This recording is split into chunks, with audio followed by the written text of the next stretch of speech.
পালং শাক। পালং শাক তো আমরা অনেকেই অনেক রকমভাবে রান্না করে খেয়ে দেখেছি। তো আজকে আমি শাকের রং অপরিবর্তিত রেখে কিভাবে এটা তৈরি করা যায়, আজকে আমি সেটারই A to Z টিপস আপনাদেরকে দেব। আসসালামু আলাইকুম, মুনস ডেইলি কুকিংয়ে আপনাদেরকে স্বাগতম। আপনারা সবাই কেমন আছেন? আল্লাহ তাআলার অশেষ রহমতে আমি বাসার সবাইকে নিয়ে ভালো আছি। তো আসুন আমরা মূল রেসিপিতে চলে যাই। তো প্রথমে আমাদের এক আটি পালং শাক নিতে হবে। এই পালং শাকগুলি আমি পরিষ্কার করে ধুয়ে নিয়েছি। এখন চাকু দিয়ে ছোট ছোট করে কেটে নেব।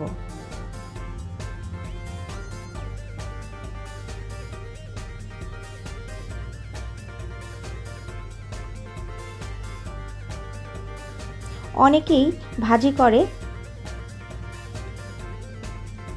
রংটা চেঞ্জ হয়ে যায়, হলুদ হয়ে যায়, কিন্তু আমি আজকে যেভাবে করে দেখাবো সেটাতে আপনাদের এই শাকের রং অপরিবর্তিত থাকবে। তো আমি কেটে নিয়েছি। এখন আমি দুটো আলু নিয়ে নিচ্ছি। দুটো আলুও আমি কেটে নেব।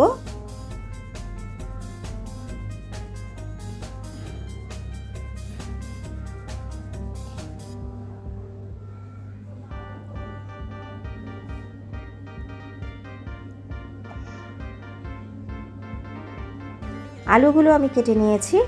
এখন আমি চুলায় একটি কড়াই বসিয়ে দেব। সেখানে আমি তেল দিয়ে দিয়েছি। সামান্য একটু গরম হওয়ার পরে আমি রসুন আর দুটো কাঁচা শুকনো মরিচ দিয়ে দিলেন। এগুলি একটু হালকা ভেজে নেওয়ার পরে পেঁয়াজ কুচি আর কাঁচামরিচ দিয়ে দিলেন। এখন আমি ভালো মতো ভাজবো না, একটু নরম হওয়ার পরেই আমি কেটে রাখা আলুগুলি দিয়ে দেব।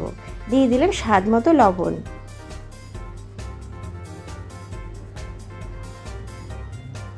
আলুগুলি আমাদের প্রথমেই দিতে হবে একটু সিদ্ধ করে নেওয়ার জন্য। এটা হালকা করে একটু বয়েল করে না নিলে ওই শাকের কালারটা চেঞ্জ হয়ে যাবে।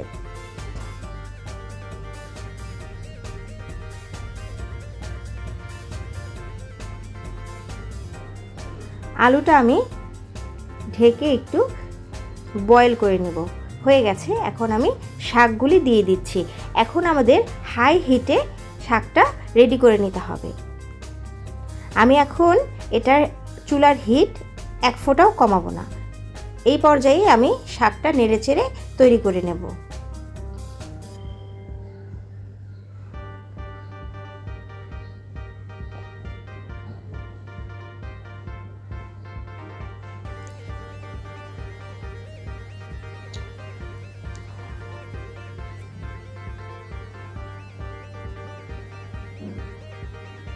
এই পর্যায়ে আমাদের চুলার হিট এক ফোঁটাও কমানো যাবে না।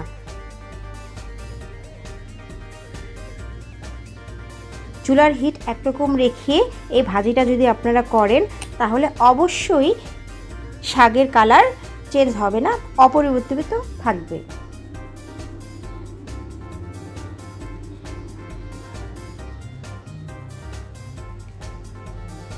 রেডি হয়ে গেল আমার পালং শাক দিয়ে আলুর ভাজি।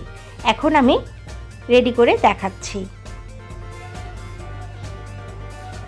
এত মজার এই ভাজিটা হয়, আপনারা যদি না করে থাকেন অবশ্যই এভাবে করে খাবেন। আপনারা অনায়াসে এক প্লেট ভাত শেষ করে ফেলতে পারবেন। খুবই মজার এই ভাজিটা। এটা বড়রা তো খাবেই, ছোটরাও এটা পছন্দ করবে। খুবই স্বাস্থ্যকর একটি সবজি। তো সবাই আপনারা ভালো থাকবেন। আল্লাহ আপনাদের সুস্থ রাখুক। আল্লাহ হাফেজ।